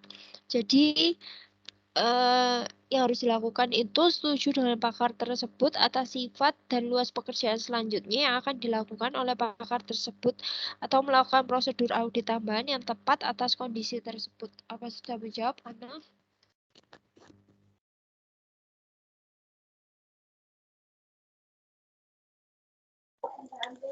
Iya, sudah. Terima kasih. Terima kasih. Berikutnya saya akan membuka sesi terakhir dalam pertemuan presentasi hari ini. Untuk yang pertama dipersilahkan Cedeosi. Baik, terima kasih atas kesempatannya. Saya ingin bertanya kepada kelompok, kenapa kalau misalkan perkembangan perekonomian saat ini itu penting untuk dipertimbangkan dalam merencanakan suatu audit? Terima kasih. Baik, terima kasih untuk Cedeo pertanyaannya. Dipersilakan untuk selanjutnya Henvita. Terima kasih atas kesempatannya. Saya Henvita Wijayaswelo dengan NIM belakang 13 ingin bertanya, kapan representatif tertulis dibuat oleh manajemen? Terima kasih. Baik, terima kasih untuk Henvita atas pertanyaannya. Dipersilakan yang terakhir dalam sesi ini, Arum. Baik, terima kasih kelompok atas kesempatannya. Saya Arum dengan NIM belakang 18 mau bertanya, apakah terdapat syarat bagi manajemen dalam menggunakan kata-kata penekanan pada representasi tertulis agar dapat diterima oleh auditor? Begitu kelompok. Terima kasih. Baik, terima kasih Arum atas pertanyaannya. Untuk selanjutnya kami minta waktunya sebentar untuk mendiskusikan jawabannya terlebih dahulu.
Baik, saya akan mencoba menjawab pertanyaan dari CDOC yang bertanya mengapa perkembangan perekonomian saat ini penting untuk dipertimbangkan dalam perencanaan audit. Jadi jawabannya itu karena perkembangan ekonomi, khususnya perkembangan perekonomian di dunia akan meningkatkan risiko bisnis perusahaan klien secara signifikan. Maka auditor perlu memahami dampak perkembangan perekonomian terhadap laporan keuangan klien dan kemampuan klien untuk melanjutkan usahanya. Selain itu, sifat bisnis dan bidang usaha klien juga akan mempengaruhi resiko bisnis dan resiko terjadinya kesalahan penyajian material dalam laporan keuangan klien. Apa menjawab, CDOC? Iya, sudah menjawab. Terima kasih Ella dan kelompok. Terima kasih.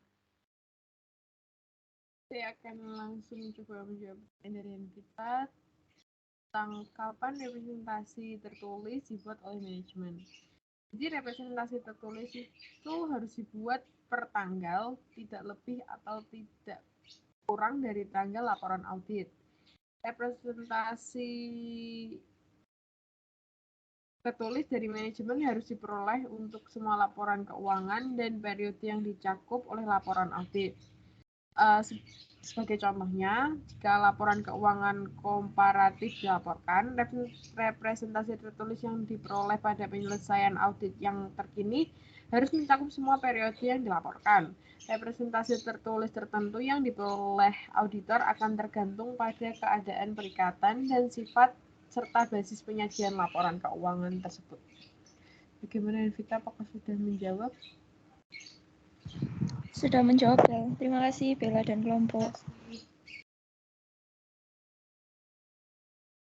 Selanjutnya saya akan mencoba menjawab pertanyaan dari Arum yang tadi bertanya terkait apakah terdapat syarat bagi manajemen dalam menggunakan kata-kata penekanan pada representasi tertulis agar dapat diterima oleh auditor. Jadi menurut saya dalam hal ini auditor dapat menerima penggunaan kata tersebut apabila auditor yakin bahwa representasi yang telah dibuat oleh pihak yang memiliki tanggung jawab dan pengetahuan yang tepat mengenai permasalahan yang dicakup dalam representasi tersebut. Seperti itu, Arum, apakah sudah menjawab? Baik, kelompok, terima kasih. Ya, terima kasih kembali untuk Arum. Baik, untuk sesi penanya sudah berakhir. Terima kasih untuk teman-teman yang sudah berpartisipasi dalam presentasi kelas hari ini. Untuk selanjutnya akan saya kembalikan kepada Pak Daniel.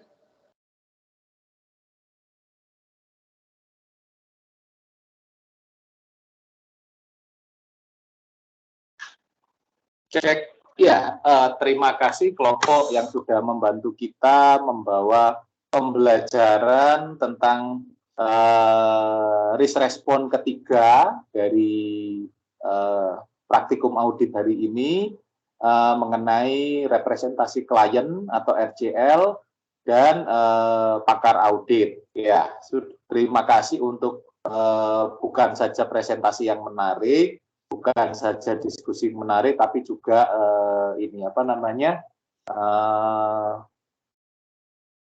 makalah yang baik juga, gitu ya, yang sudah disampaikan oleh kelompok ini. Tapi ya masih ada beberapa keberatan dari saya atau katakanlah sesuatu yang harus diperbaiki. Contohnya ada beberapa, kita tahu bahwa atlas ini kan dia dari singkat dari Inggris gitu ya, sebaiknya lengkapan seperti itu tetap ditulis kapital ya, baik di daftar gambar. Jadi atlasnya itu ditulis beranda atlas, harusnya atlasnya itu tulisannya kapital. Nah itu yang perlu menjadi perhatian.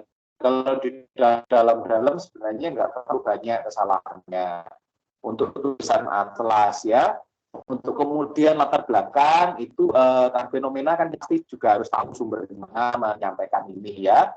Itu juga diberi sumbernya. Jadi bukan sumber teoretis ya, yang bukan latar belakang teoretis, tapi di fenomena itu juga ini dapatnya saya dari mana sih, bacanya dari mana ini. saya tahu fenomena seperti ini gitu ya, itu nanti ditambahkan. Hanya beberapa tambahan, kalau typo-nya relatif minim sekali, hampir tidak ada kesalahan, rapi. Saya senang dengan kerjaan dari kelompok ini ya, baik itu yang dari materi kemarin teori akuntansi juga ini typo-nya nggak banyak gitu ya, hampir nggak ada gitu. Yang jadi masalah kan saya terus meriksanya apa gitu ya kalau nggak ada typo. Tapi kemudian ada beberapa masukan yang berarti artinya apa? Memang pengerjaannya rapi, rajin, tapi ada beberapa yang memang kemudian masih perlu diperbaiki. Yang malah esensial, contohnya, kalau tadi yang di atas, kalau ini landasan teori, pertanyaan saya, kenapa menggunakan contoh kasus saat kemudian landasan teori itu menggunakan representasi kliennya itu dari instansi penanggung jawab pengadaan barang dan jasa. Dan kemudian auditornya di sini kan kepada APIP.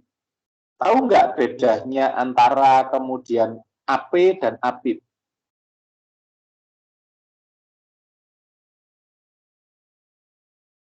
Oke, silahkan kelompok mau menjawab. Kalau nanti kelompok menyerah gitu ya, angkat tangan gitu, silahkan kepada kawan-kawan yang lain, bedanya apa gitu.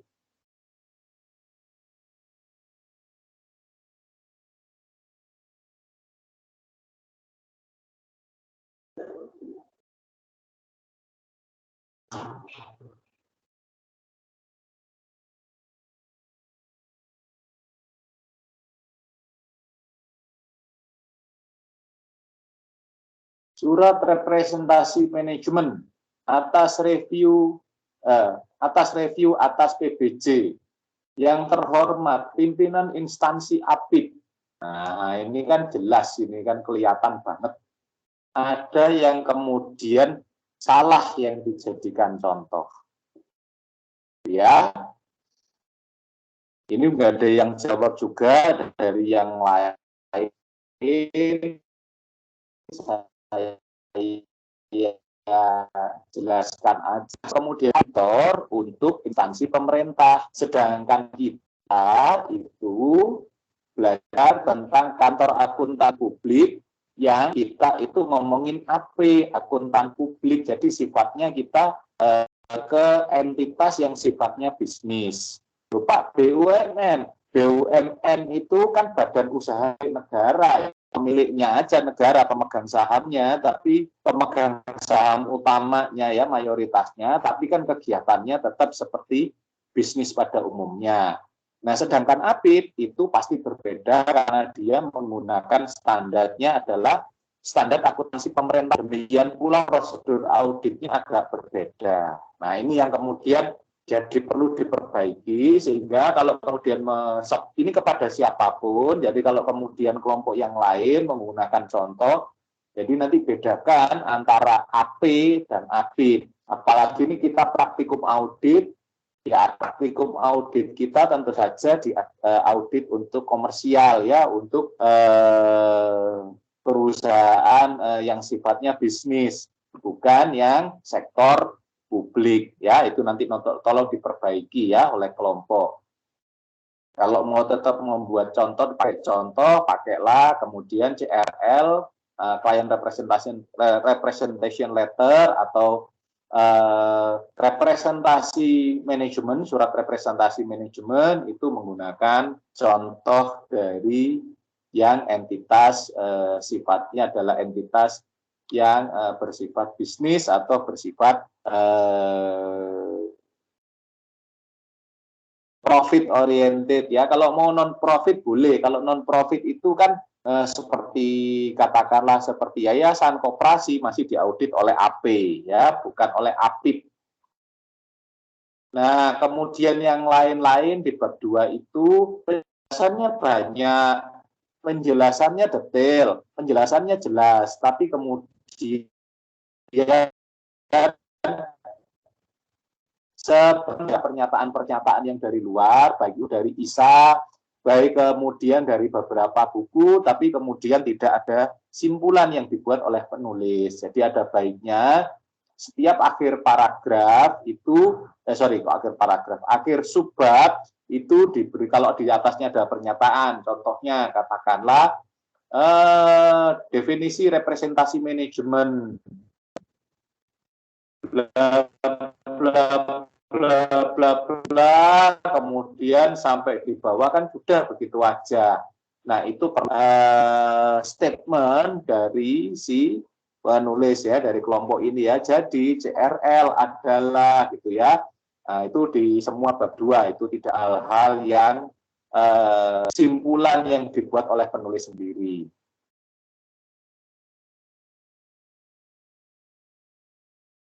Oke, yang lain lagi ada di bab nanti di bab 3 itu. Secara detailnya nanti bisa dilihat ya di bab 2 itu apa saja yang kurang. Sebenarnya ya lebih banyak masalah itu. Jadi apa gitu ya, statement dari penulis dari kelompok ya. Nah, di bab 3 selain tulisan atlas gitu ya, harusnya kapital, ada sebenarnya yang kemudian jadi salah. Untuk kelompok, untuk Agnes, Bella, dan Daniela, bedanya kantor akuntan publik dan akuntan publik itu apa? Kira-kira, karena kemudian isinya di dalamnya bab 3 ini banyak yang kemudian, di bab 4 itu banyak yang salah, karena ini kesalahannya pada bab 3. Di mana? Bedanya apa? Silakan Agnes.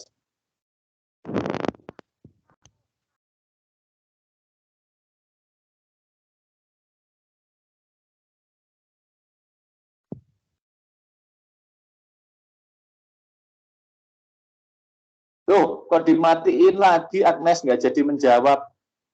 Atau sebenarnya tadi jawab tapi nggak terdengar saya, ya? Oh, Suaranya saya terdengar, Pak. di tempat saya malah nggak terdengar. Bisa diulangi lagi, Agnes, kira-kira apa?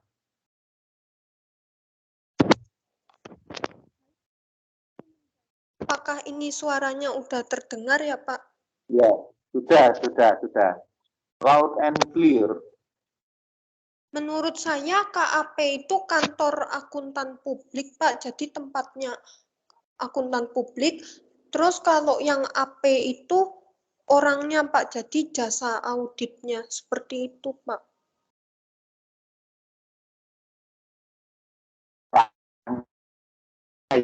Ya, auditnya. LAI, laporan auditor independen, itu perlu nggak seluruh rekanan yang kantor akuntan publik, ataukah cukup salah satu saja yang bertanggung jawab audit terhadap klien tertentu?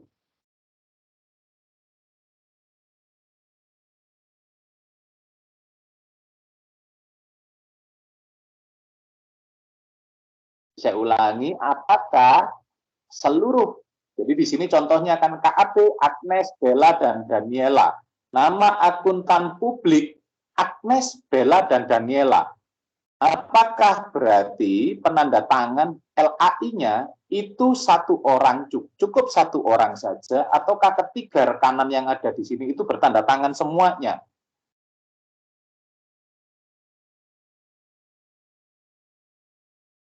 Cukup perwakilan aja ya, Pak, satu orang. Bukan perwakilan. Jadi gini ya, bedanya KAP dan AP tadi sudah benar disebutkan oleh Agnes. Tapi kemudian yang bertanggung jawab terhadap audit pada auditi pada satu klien itu pasti satu. Contohnya kayak begini, Agnes, Bella, dan Daniela. Saya tanya nih, asal usulnya dari mana gitu. Agnes posisinya di mana?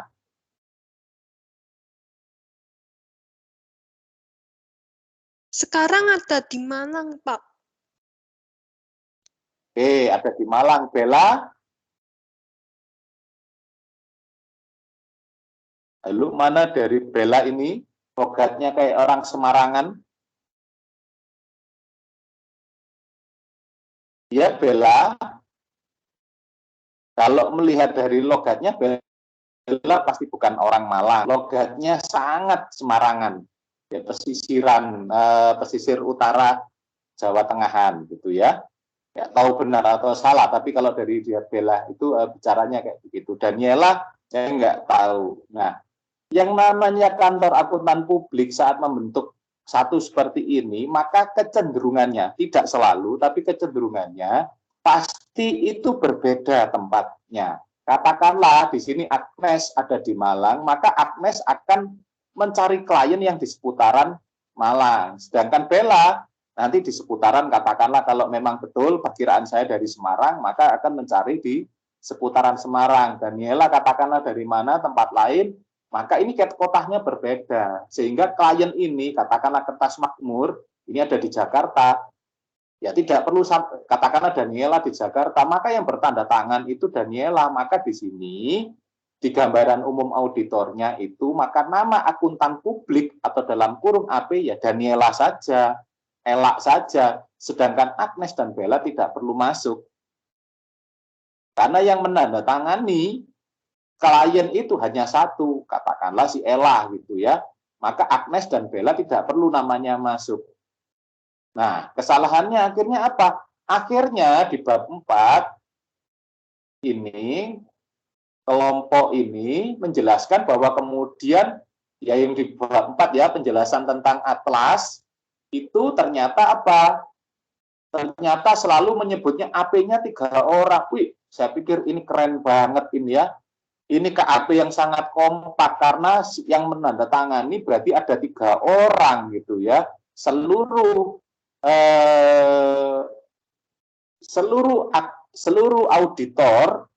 auditor yang memiliki izin CPA semuanya tanda tangan 3 orang.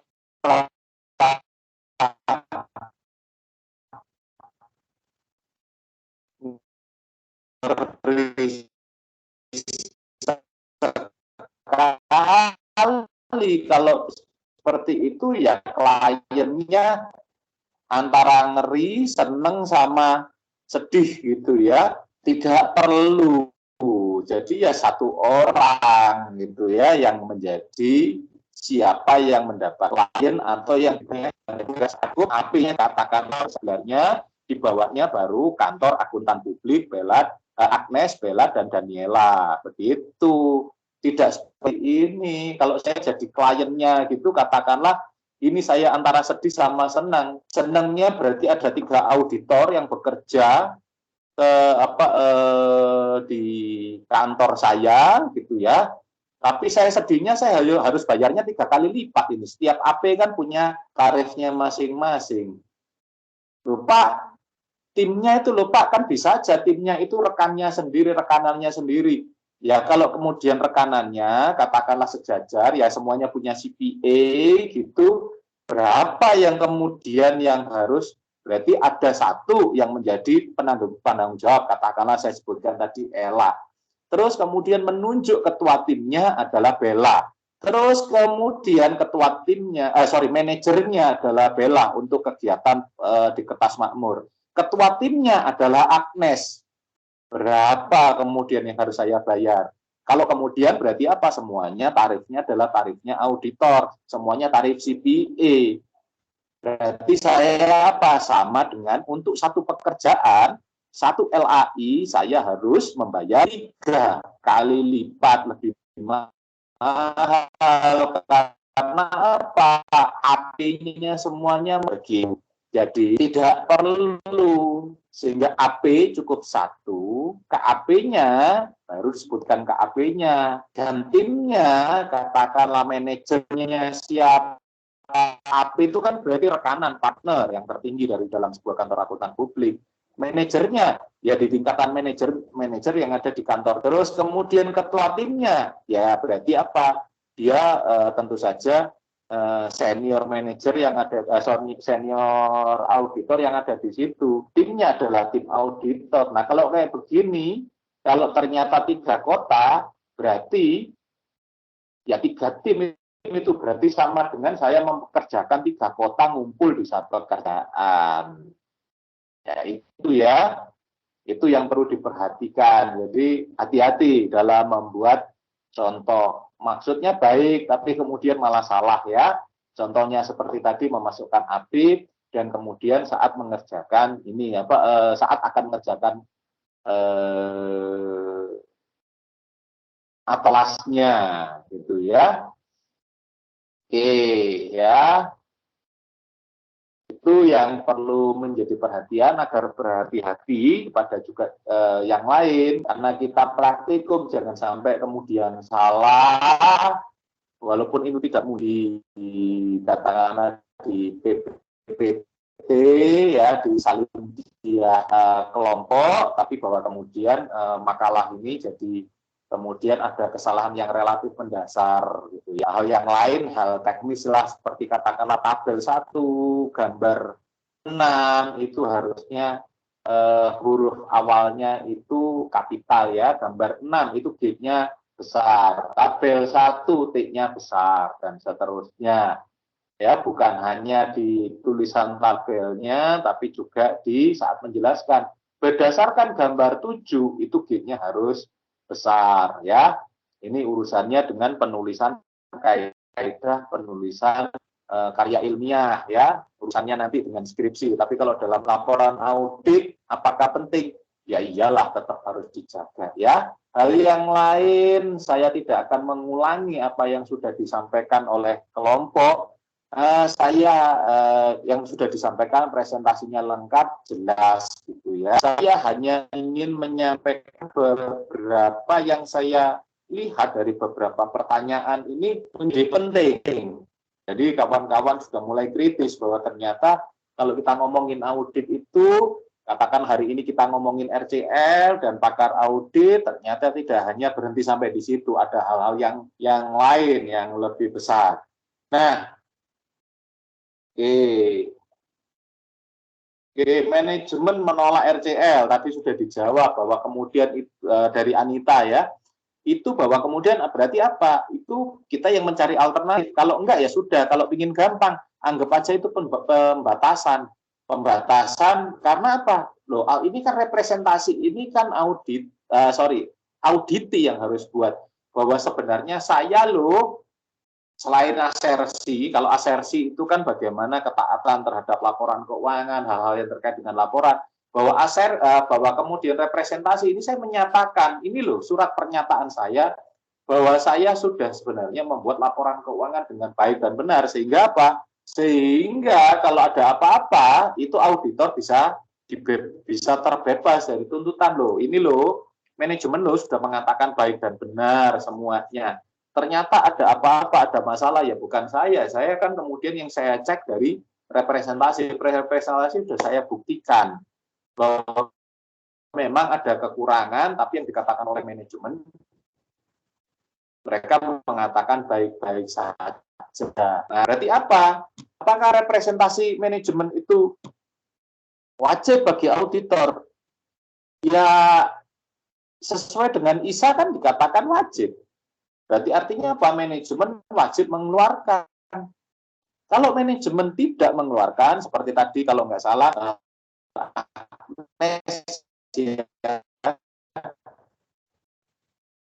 bisa kemudian meninjau ulang penugasan. Ya, kalau perikatan yang memberikan penugasan ya, kalau itu memang dia nggak mau, dia tidak mau, ya bisa aja kalau katakanlah jual mahal ya udah kita putus sampai di sini aja. Ngapain kamu tidak ingin ada bahwa perusahaanmu laporan kamu baik saja buat audit kalau kami saat mau buat pernyataan. Itu yang perlu menjadi catatan. Bisa saja kita tolak. Kemudian membuat alternatif lain, ya sudahlah, nggak apa-apa, ya itu auditornya lagi-lagi memang butuh pekerjaan gitu ya. Walaupun katakan Pak ini hoping sendiri Pak, ya tetap aja representasinya harus buat, walaupun itu rekanan kita sudah kenal lama kok. Bahkan ini kan ditulis semuanya di sini kan bergelar akuntan semua gitu ya.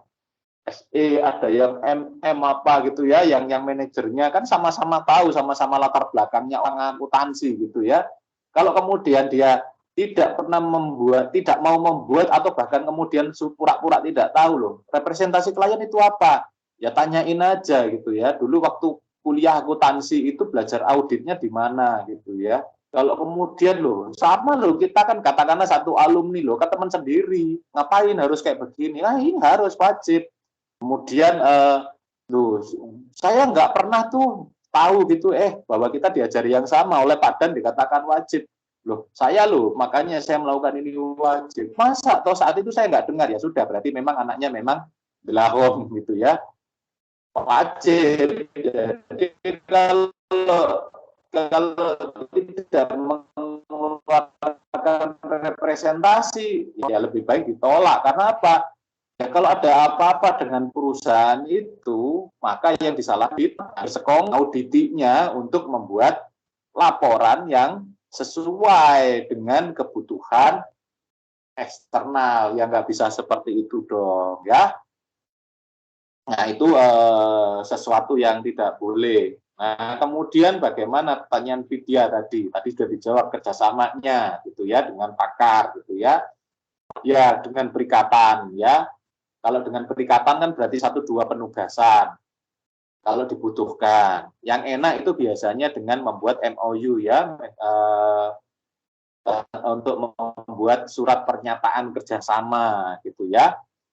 Ya kalau kemudian dengan MOU kan enak. Berarti apa? Kalau ada pekerjaan terkait dengan hal yang yang dibutuhkan kepakarannya langsung diaktifkan lah, ini MOU yang diaktifkan, jadi tidak perlu lagi negosiasi syarat-syarat dan sebagainya karena sudah tahu sama tahu, sehingga kemudian mau tidak mau menggunakan jasa dari pakar tersebut. Ya bisa saja kemudian pakarnya itu ada di dalam, staf ahlinya, contohnya bisa saja. Kalau kemudian contoh ini contoh real ya, ada satu KAP gitu ya, yang kemudian punya pakarnya itu yang saya tahu ada banyak ya, ada urusan pajak dengan siapa ya, dengan ini namanya KKP ya, yang konsultan pajak mana gitu ya. Terus kemudian ada yang pakar untuk kebutuhan syariah gitu ya. Dia kemudian ber-MOU dengan katakanlah seorang dokter ya, mantan dosen Majung juga gitu ya. Kebetulan auditornya juga mantan dosen Majung gitu ya. Sehingga apa? Ya kalau ada apa-apa perlu tentang syariah dan sebagainya bisa konsultasi kapanpun gitu ya. Bisa kemudian dibuatkan perikatan kalau memang dibutuhkan perikatan. Nah, hal-hal seperti itu. Untuk yang katakanlah kebutuhan seperti koperasi, kebutuhan untuk perusahaan non-profit, untuk BUMDes, katakanlah gitu ya. Nah, itu ada pakarnya sendiri. Jadi, itu ya kemudian tidak perlu perikatan, setiap butuh baru dicari. Ya sudah, MOU aja gitu. Yang kalau dibutuhkan ya bisa dihidupkan kapanpun gitu ya. Jadi MOU sifatnya jangka panjang, entah itu 1 tahun, entah itu 5 tahun, kayak gitu. Nah, jadi seperti, tapi bukan karyawannya. Kalau karyawan kan gaji tetap, dapat apa. Kalau ini kan enggak. Jadi dia adalah tenaga ahli yang kemudian dipekerjakan dengan MOU. Kalau ada butuh dipakai, kalau tidak ya sudah, dia bisa bekerja di tempatnya sendiri, gitu ya. Oke.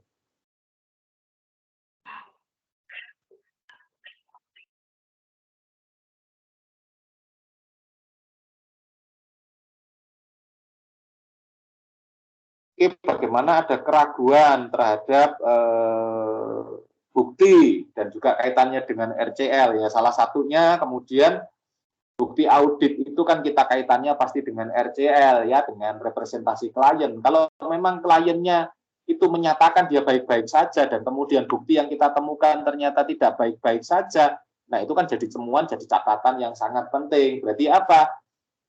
Jadi apa, klien kita ini, auditi kita bukan hanya kemudian berusaha memanipulasi kita sebagai auditor, tapi bahwa kemudian seenaknya omong tujuan dia menyusun laporan keuangan kan sebenarnya juga tujuannya salah. Karena apa? Dia memanipulasi semuanya gitu ya. Dan itu yang kemudian harus kita ketemukan, kita kemudian ya kita tunjukkan nih kayak ini. Kamu menyatakan bahwa kemudian laporan keuanganmu, katakanlah penilaian, pengukuran, pencatatan, pengungkapan tidak beres. Ini seperti apa? Kayak begitu. Itu bisa ditagihkan kepada si auditi. Termasuk sebenarnya kita bisa kemudian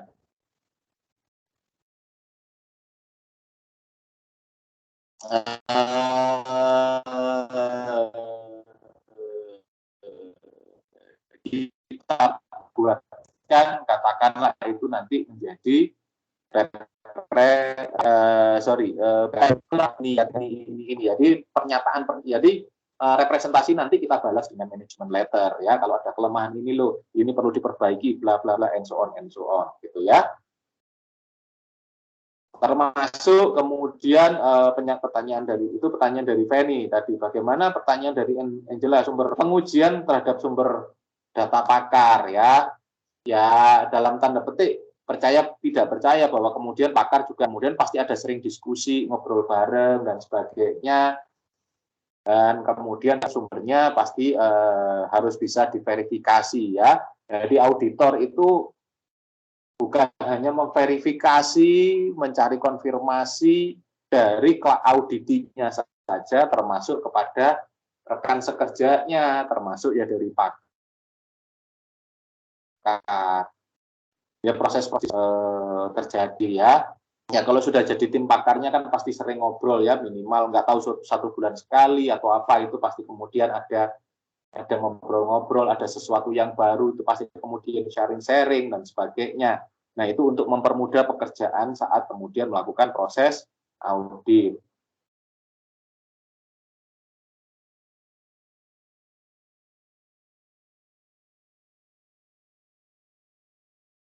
Oke, bagaimana kalau kemudian konfirmasi tidak diizinkan oleh manajemen?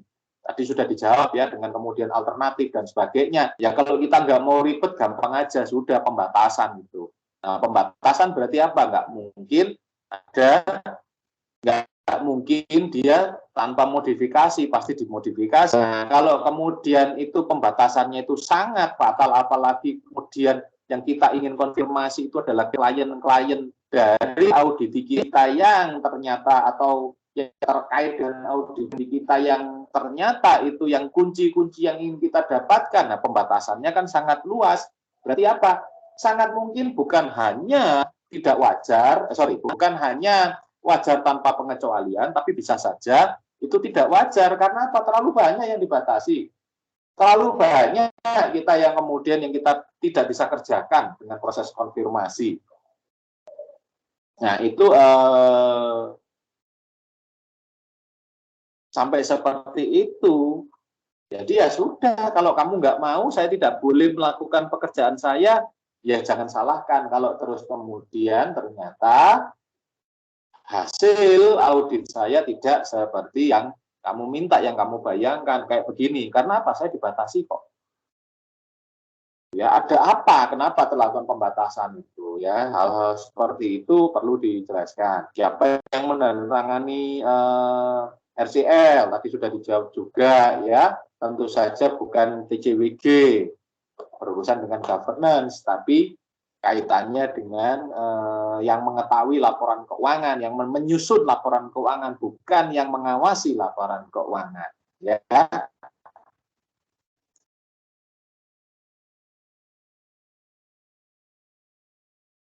Pertimbangan kondisi makro tadi sudah dijawab dengan baik, bahwa kemudian urusannya dengan bukan hanya ya itu resiko ya, terkait dengan resiko, termasuk resiko ini apa namanya kesinambungan usaha tadi sudah disampaikan ya oleh Ella kalau tidak salah. Nah, hal-hal yang lain yang kemudian yang sudah disampaikan termasuk oleh Genvita dan sebagainya ya, oleh Paulina juga, Paulina Arum gitu, bagaimana dengan RCL yang baik dan sebagainya gitu ya. Nah, itu yang bisa saya tambahkan bagaimana terus kemudian untuk melengkapi apa yang sudah dijelaskan oleh kelompok yang ada di sini. Terlepas dari beberapa miss, apa yang disajikan kelompok ini sangat baik gitu ya, lengkap, terus kemudian disajikan juga dengan baik, proses penyampaiannya juga enak gitu ya, kemudian juga ditanggapi dengan baik oleh kawan-kawan yang lain dengan diskusi yang cukup intens, semakin membuka wawasan dari perkuliahan kita hari ini, dari praktikum audit khususnya tentang risk respon mengenai representasi manajemen atau dan pakar audit ya. Oke. Ya, habis waktu saya ya, karena kita cuma 2 SKS untuk praktikum ini. Semoga apa yang disampaikan oleh kelompok, apa juga yang saya tambahkan, itu bisa menjadi masukan yang sangat berguna untuk kelompok, baik juga untuk audiens, katakanlah untuk seluruh mahasiswa yang ada di sini, untuk mengetahui lebih dalam mengenai yang namanya audit berbasis resiko, pengauditan berbasis resiko, khususnya mengenai risk respon, dan risk respon yang ketiga mengenai representasi manajemen dan pakar audit. Itu ya, perhatian dan kerjasamanya, kerja kerasnya, ya semoga ini menjadi ilmu yang baik bagi kita dan melengkapi Anda untuk menyelesaikan studi di Universitas Majung, baik nanti juga saat berada di dunia nyata ya, di dunia kerja, dunia industri, atau kalau memilih menjadi dunia pendidikan silahkan gitu ya. Oke, itu yang bisa saya sampaikan. Saya ucapkan terima kasih. Kita akan tutup dengan doa. Silahkan berdoa menurut iman dan kepercayaan masing-masing. Dimulai.